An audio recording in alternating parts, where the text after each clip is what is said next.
He is the worst serial killer in Russia's history. He just liked to kill. His eyes are very unpleasant. He has the look of a cornered predator. For years, he kept a city in fear. For years, he taunted the police. We just wanted to catch him, to stop people being killed. He preyed on the lonely and vulnerable.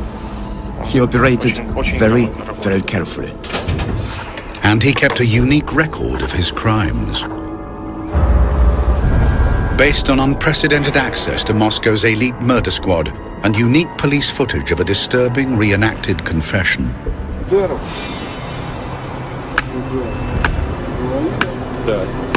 This is the untold story of the hunt for Russia's most prolific serial killer.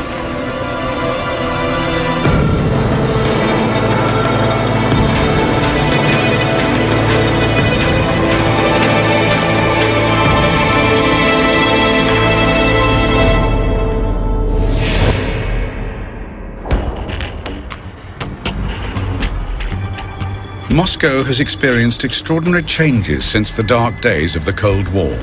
Today, it's a place of fabulous wealth and grinding poverty, of postcard cathedrals and tough housing estates. And it's also the backdrop for the most notorious serial killer in Russian history. Bitsa Park is an extensive wooded area covering 22 square kilometers of southern Moscow. It's a popular spot where ordinary Russians play chess or just enjoy a pleasant stroll. But for years, it hid a grisly secret. On Saturday, October the 15th, 2005, Moscow police find the dead body of 31-year-old Nikolai Worobyev. He suffered terrible injuries to the head.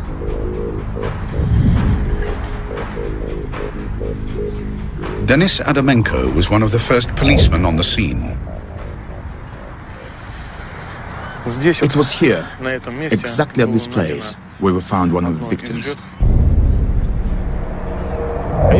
Of course, when we found him, it wasn't a pleasant sight. He had numerous brain injuries. A bottle was stuck into the head and the brain was strewn all over the ground nearby.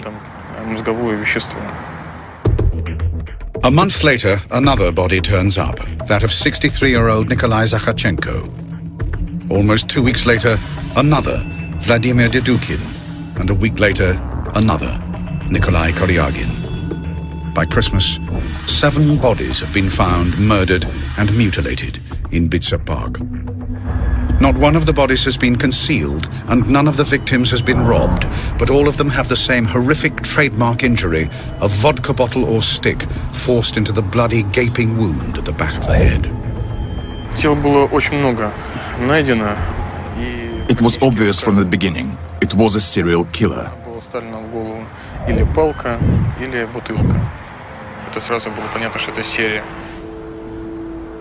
Complex homicide investigations are handled by Moscow's elite murder squad. And their most senior and experienced investigator is Andrei Supranenko. Often clashing with Moscow's criminal underworld and handling the city's most violent murders, he's used to dealing with complex and dangerous cases, the kind that cost his predecessor his life. I took this criminal case for investigation in February 2006, when it became clear that we were dealing with a serial killer. With 7 bodies discovered by police and a serial killer on the loose, Moscow becomes a city in fear.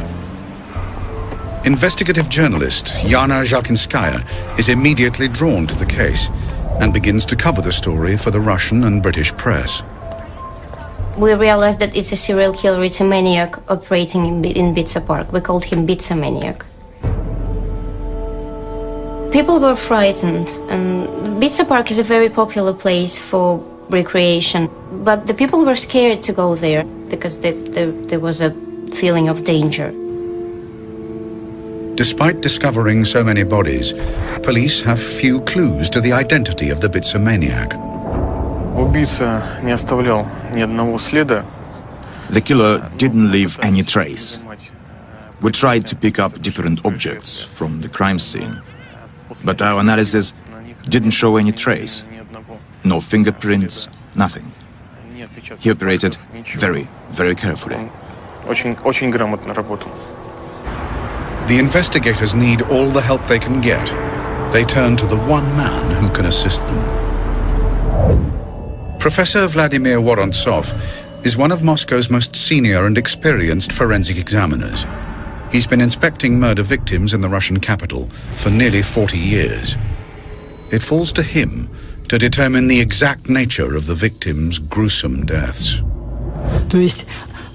All the injuries were inflicted in the head area, and there were very many of them. The most massive injuries would be made on the back and side of the head and on the face. It was like a calling card for this criminal, his signature. These are the skulls of some of the victims found in Bitsa Park, and they have suffered massive injuries.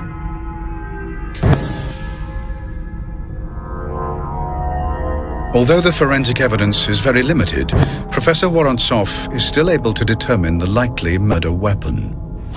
This fracture was made by an object with an angled edge. It could have been a hammer. But just who is the killer wielding the hammer in Bitsa Park? Within weeks, there's a sensational development which promises to unlock the whole mystery. Девушка, остановитесь!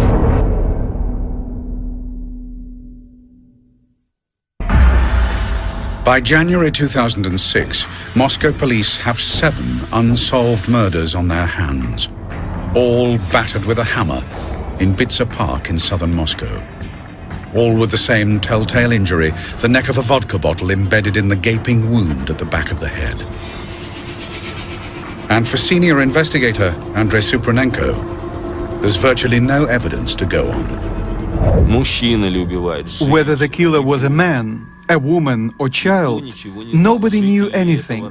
Whether he lived in the area or used to live there, whether he knew the park well, nobody knew anything.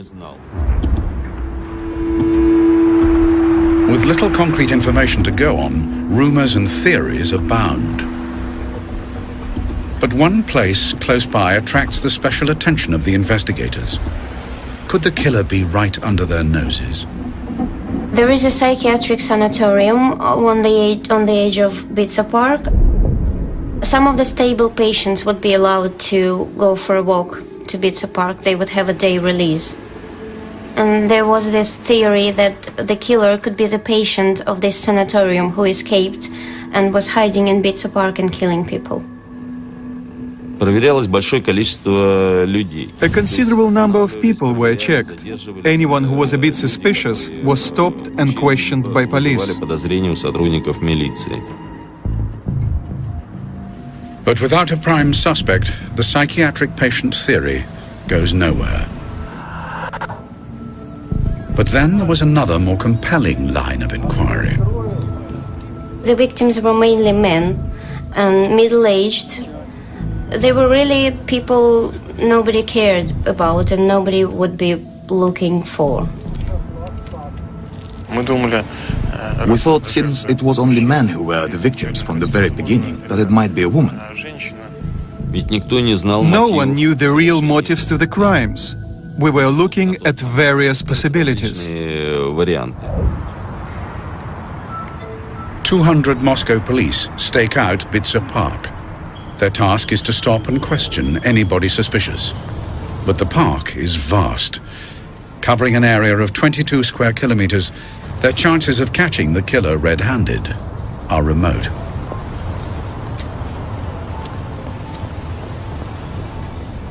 Девушка, остановитесь!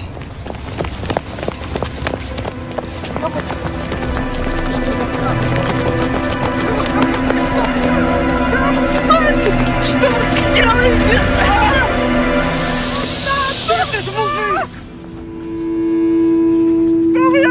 When the transvestite was detained, naturally, it was suspicious. And then the police make a startling discovery. The transvestite is carrying a hammer in his bag. That guy felt like the right guy. But the transvestite claims he only has the hammer to protect himself against attack. When the story gets out, the press has a field day. We thought that this was the right guy, and there were lots of papers with the headlines, "The Bitsomaniac is caught."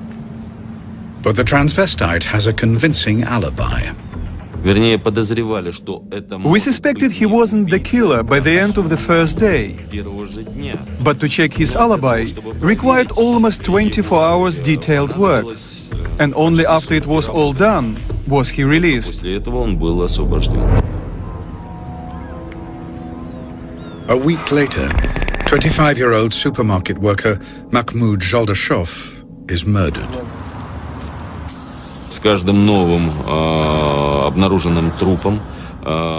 With each newly discovered body, the coverage in the media was getting more and more intense, and police and prosecution chiefs were pushing us to find and detain the killer as soon as possible.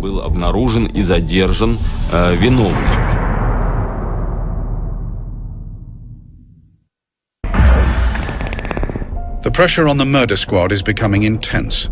They're struggling to keep on top of the growing body count, which now stands at 12. Additional investigators like Elena Pomyazina are brought onto the case. We had to have a team ready for when new events hit us. New murders happened. Then there is a significant development. At some point, and with a reason which wasn't clear for us, he switched to killing women. In April 2006, investigators find the body of 48-year-old supermarket worker Larisa Koligina. 2 months later, they find a 14th victim. In June 2006, another body was discovered. A body of a woman with the same kind of wounds. Typical ones, like all the others before. So we knew we had another case to be investigated. Then investigators make a crucial discovery: a metro ticket in the murdered woman's coat.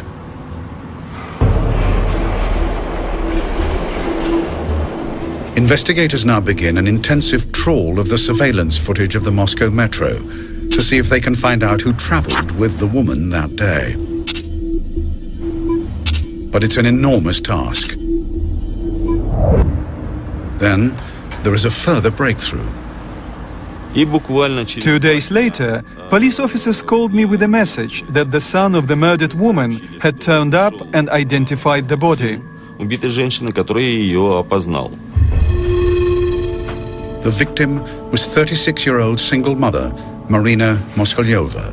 She lived alone with her son, Sergei. When we interviewed him, he said his mom had gone out for a walk with a boyfriend, Sasha. She didn't come home. As investigators piece together Marina's last known movements, her son delivers a key piece of evidence. Before she left, Marina had tried to call her son on her mobile to tell him where she was going, but it wasn't working. She left a note saying where she was going and who with. She left his name and phone number. The phone number was registered to a 32-year-old supermarket worker, Alexander Pichushkin. The name Alexander is often shortened in Russia to Sasha. This was our very first concrete clue, leading us to Pichushkin. We established his address at once. At the same time, the investigators uncover the video from the security cameras at the metro station. Whilst combing through the videos, we found Moskolyova with a stranger walking together inside the metro station. These are the last images of Marina Moskalyova alive. She doesn't know it, but she's walking with a man who has a hammer in his bag and who fully intends to kill her. That man is Alexander Pichushkin. The video confirmed it was really him, together with Moskalyova, which was the proof we needed to arrest him and accuse him of the murder of Marina Moskalyova. В совершении убийства только Москалевой. 16 июня On the 16th of June, we arrested Pichushkin. задерживаем. Это было вечером, где-то. It was in the evening. It was dark, 10-11 p.m. Он себя вел совершенно спокойно. He was absolutely calm and denied everything at the beginning. Я не тот, кто вам нужен. За что вы мне задержали? Я не понимаю ничего. На тот момент... At the point he was detained, he was only suspected of Moskalyova's murder. But with the evidence mounting up against him, the note left by the murdered woman and the video images of her last moments alive, the investigators are sure they have the right man. And Pichushkin soon realizes it himself. They usually confess. Everybody confesses eventually. I didn't have any doubts. Investigator Pomazina is right. Within a few hours, Alexander Pichushkin confesses to the murder of Marina Moskalyova. На самом деле битцевский маньяк, как меня прозвали, это я. After 8 months' painstaking work, the investigators have their man. Конечно, мы получили. Of course, when we arrested the killer, we were all very satisfied. Investigators are now able to piece together Marina's last moments. She'd met Pichushkin on June the 13th. He'd asked her out for a picnic in the park. He said, I was sitting there with her for a very long time, really long, wondering whether to kill her or not. And eventually I decided to kill her because I felt that if I didn't, life would become torture for me.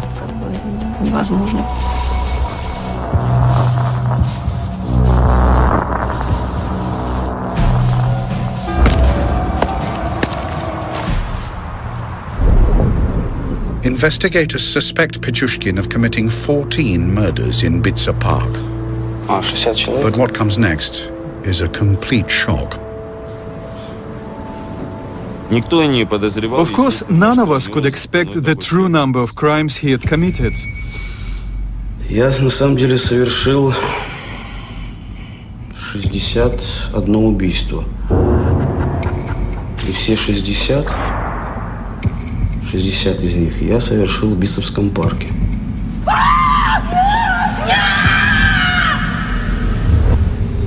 Я 14 лет делал, что я хотел. Я был почти что Богом. It's an astonishing confession.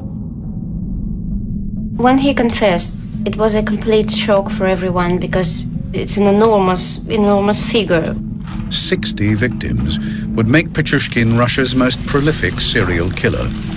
More prolific even than the depraved Ripper of Rostov, Andrei Chikatilo. We needed to check it all, which was going to be a great deal of work to do. And then the investigators find something that make them think Pichushkin's story might just possibly be true.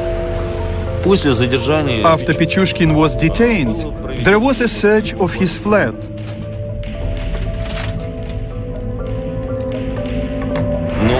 We got the chessboard with numbers pasted on it. Each figure, each number meant a crime.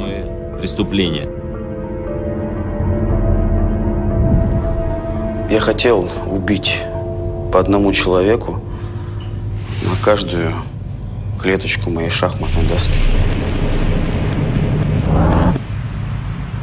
But was this extraordinary confession true?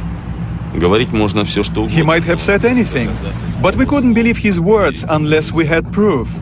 And to get that proof, they were going to have to get inside the mind of Russia's most prolific serial killer.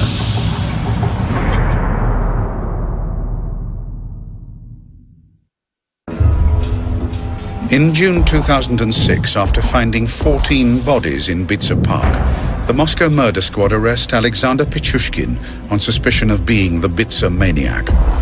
But under interrogation, Pichushkin confesses to not just the 14 they know about. He says he has killed more than 60 people, making him the most prolific serial killer in Russian history. Почти что Богом. But is his claim true? Each of the claims has to be individually checked and proven. It's an enormous task. One of the names Pichushkin provides to investigators is that of Vladimir Fomin, a young man who vanished without trace in 2003. Nikolai Fomin recalls the day his son disappeared. Well, he left on October the 14th, 2003 at about 7 in the evening to buy cigarettes. We never saw him again. He was a very good, responsive, kind man. He helped all his friends and took care of his newborn child. In 2006, investigator Pumyrzina called me. She asked me to come for an interview to Leninsky Prospect. And there I learned that all the cases about the missing people had been combined into one case, the Pichushkin case. To continue building their case against him, prosecutors need to keep Pichushkin talking. The job falls to Valeria Sushkova. My job was to keep him talking, to establish a psychological relationship with him. Я им был как отец. Я открывал им дверь в другой мир.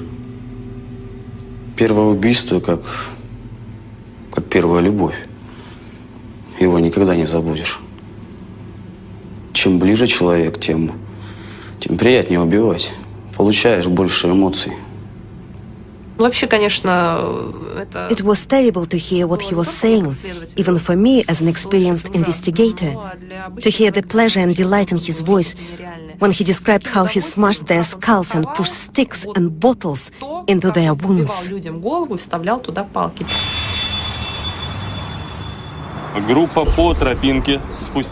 In Russia, to avoid any doubt in court, investigators take the accused back to the scene of the crime and get them to reenact exactly what happened, and they film the results. In the case of Pichushkin, investigators need to verify his astonishing claims, but they are also keen to deny him the obvious pleasure he takes from reliving his brutal acts of murder. Investigator Maxim Zharkov is the official cameraman. I traveled with Pichushkin to Bitsa 27 times in all, and filmed over 40 hours of video with him. Pichushkin has an amazing memory for the details of his crimes. Ясно. А покажи, пожалуйста, на манекене, вот как ты наносил удары. Я вот так вот достал молоток, бежал и ударил. Заточенной частью? Нет. Ну, в смысле, заостренной? Тупой. Тупой, да? Тупой часть ударил. Он заорал сильно. Я, по-моему, ударил еще сразу. Он завалился на парке. На сюда? На бок? Да, типа такого. Так, и дальше? Дальше я нанес ему еще несколько ударов. По голове. Так. Разбит. Вставил ему бутылку. Так. Водки. Голову. Вначале палки достал, потом все не подходило, я их достал, выкинул. Вставил бутылку. Кипел очень сильно. Даже когда уже мертвый был. Ну, вроде раз он ударил, вообще. Именно тем, что он... The fact that he remembered what to him were the significant moments in the tiniest of details was very helpful. He knew the woods very well and showed us the exact places where he was killing people. Denis Adamenko is the officer handcuffed to him throughout his confessions in the forest. I only had one thought. I wanted him to show us as many as he could, to tell us everything. Where he dumped people, where he left them. I wanted as much evidence as I could get.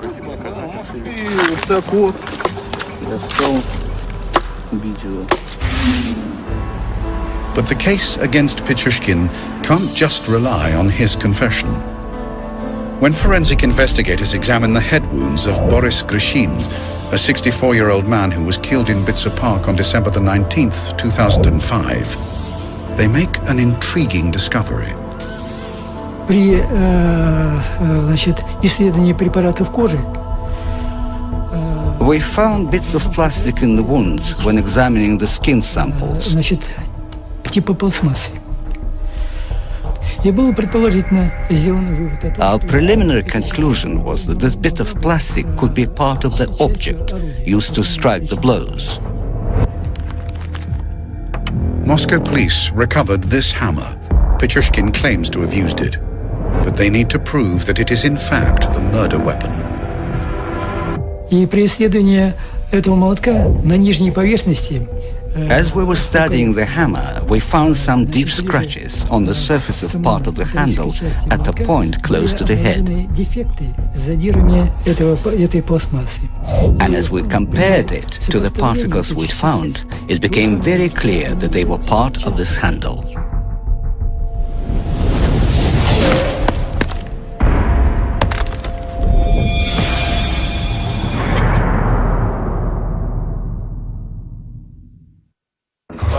During his filmed confession, Pichushkin reveals many extraordinary murders and also how, as a killer, he grasped any opportunity to take a life. All his actions were designed to commit as many murders as possible. On January the 18th, 2002, Pichushkin met a 40-year-old homeless man called Slava. Здесь было, как бросил, он что-то начал щедро откроешь, вот такое. Он его приподнял, вот такой, за ремень, по-моему, за что-то, штаны, вот такой. И вот так вот положил наполовину. Затем поддел ноги, и он полетел. Ну и потом я услышал только крик там внизу, что-то старушечий такой пошел, когда он уже, видимо, упал. At the time, people thought it was a suicide. Nobody saw anything criminal about it at all. He knew perfectly well what was going on. He knew what he was doing. As the investigators delve further, they build up a precise picture of the man who claims to have killed over 60 people. Pichushkin was born in Moscow on April the 9th, 1974. His background seemed ordinary. He lived with his mother and sister in this apartment on Hersonskaya Street. It's a typical Soviet-era flat, not far from Bitsa Park. He had a steady job in a supermarket and was generally well-liked. His was an ordinary, everyday life. Yet Alexander strove to be different. A team of doctors at Russia's leading psychiatric institute spent over 6 months analyzing Pichushkin's background and psychiatric history. And one of them is Dr. Evgeny Mikushkin. He wasn't happy in his private life. He just did his job and led a lonely life. As far as we know, he tried to live with women on several different occasions and even tried to start a family, but he failed.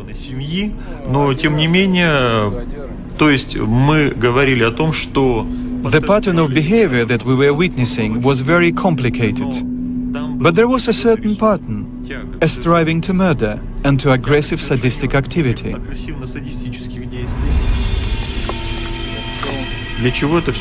So why was he doing all this? To get a kick out of it, to get satisfaction and a sexual release. Certainly, This is a display of aggressively sadistic syndrome, aggression and cruelty, a discharge of his aggressive intentions. His one gift was a knack for getting on with people and putting them at their ease. He could make an acquaintance easily and found it easy to keep contact with them without ever giving his victims a chance to relax and feel the danger. And when the right moment came, he just smashed their heads in.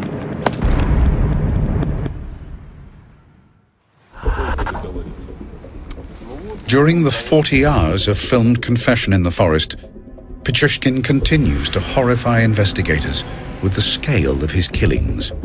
Pichushkin led us to the site of a murder we didn't even know about, and there we found the remains of a man who had never been discovered.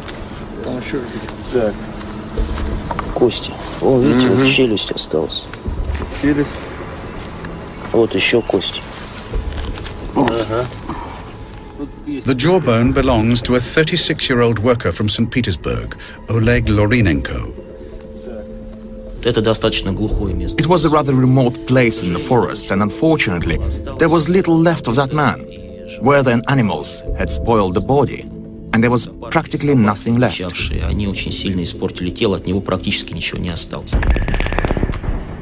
Lorinenko is Pichushkin's 15th victim found in the forest.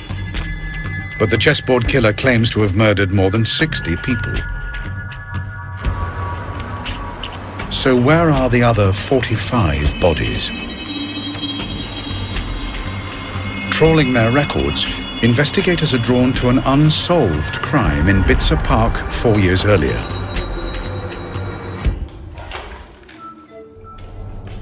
In February 2002, local police received a call from a hospital about a patient with curious injuries. Да, это горбольница номер 6. К нам поступила пациентка с черепно-мозговой травмой. Она говорит, что на нее напали.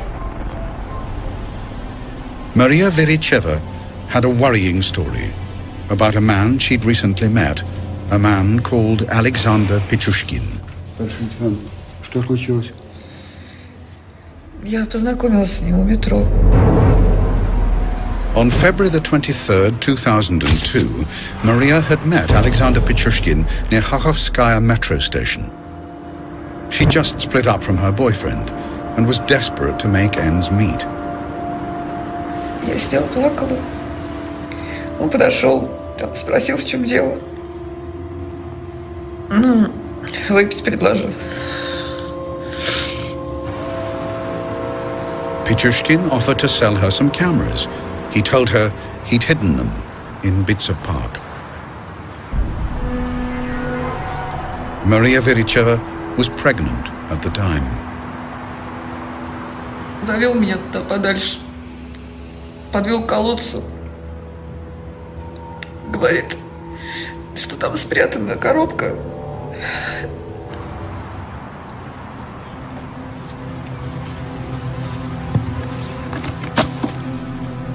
Подошли, велел заглянуть в колодец.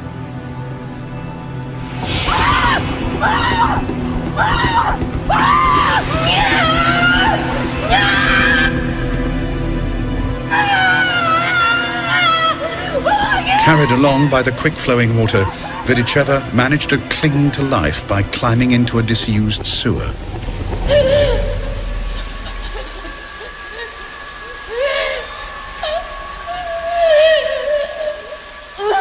After being trapped for more than 20 hours, she eventually found the strength to climb from the sewer.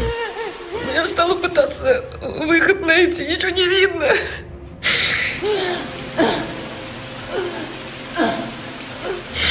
Я все время думала, что ребенка потеряю из-за какого-то подонка. At the time, despite Vericheva's detailed statement, local police decided not to pursue the investigation. I mean, she knew who tried to kill her and knew where to find him. But the local policeman asked her not to push it, just because he didn't want to deal with what he thought was a rubbish case. He thought it wasn't important. I didn't want to do extra work. There was a real missed opportunity. There was a chance to catch him much earlier and to save about over 20 lives, I think.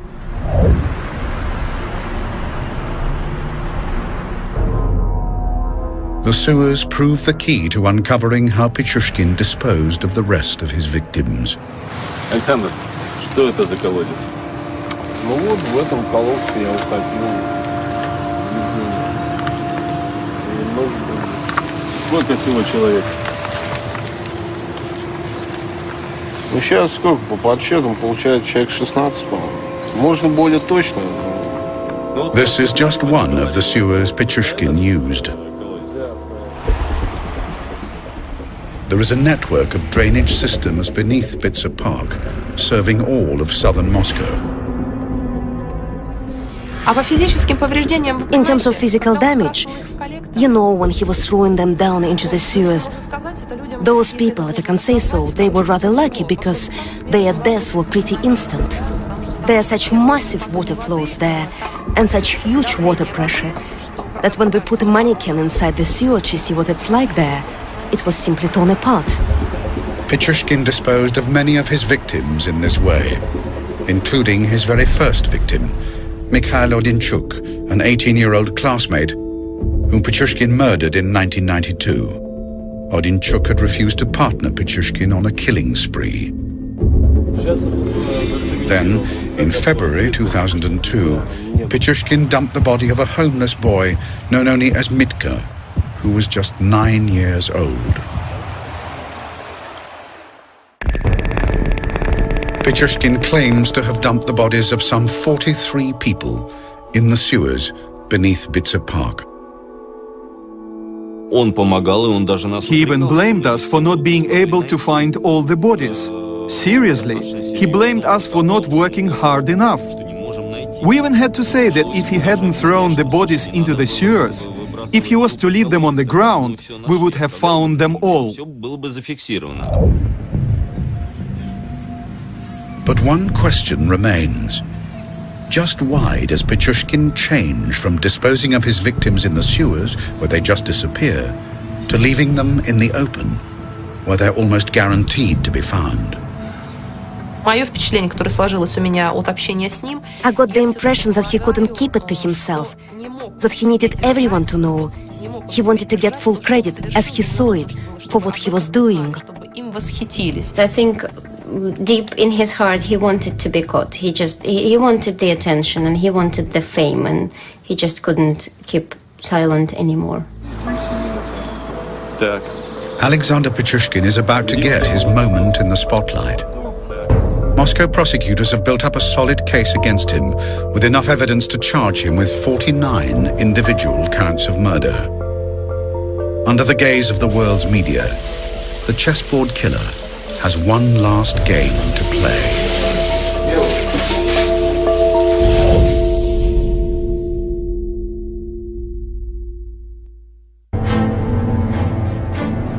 On September the 13th, 2007, Russia's most prolific serial killer, Alexander Pichushkin, goes on trial in Moscow, charged with the murder of 49 people. It's the culmination of a killing spree that has lasted for over 15 years and has kept an entire city in fear. I attended the court hearings. It was a real performance for him. He wanted the attention, and that was the place where he could get that. There was the jury, there were the press, there were the prosecutors and judge, and it was all about him, and he was really enjoying that. All he wanted was for the jury to be present in court, so that he had as big an audience as possible. And he spoke with great pleasure in court about all the things he did. He was really enjoying it. This is Pichushkin's moment in the limelight, and he plays it to the full. He is asked if he has any regrets.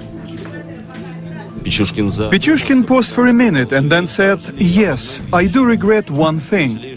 I regret you arrested me so early. I was planning to murder another woman in 2 days' time."